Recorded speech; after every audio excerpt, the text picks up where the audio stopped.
A chargeback, also referred to as a payment dispute, occurs when a cardholder questions a transaction and asks their card issuing bank to reverse it.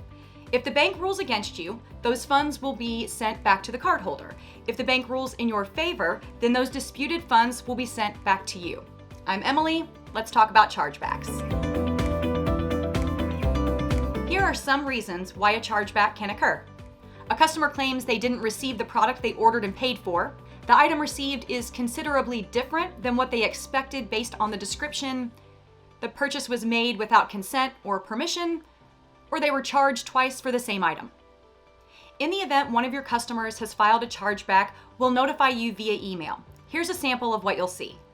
The email will include details of the transaction, including the customer's name, the date of the transaction, and the amount. You'll then see the chargeback reason and actions you can take to dispute the chargeback.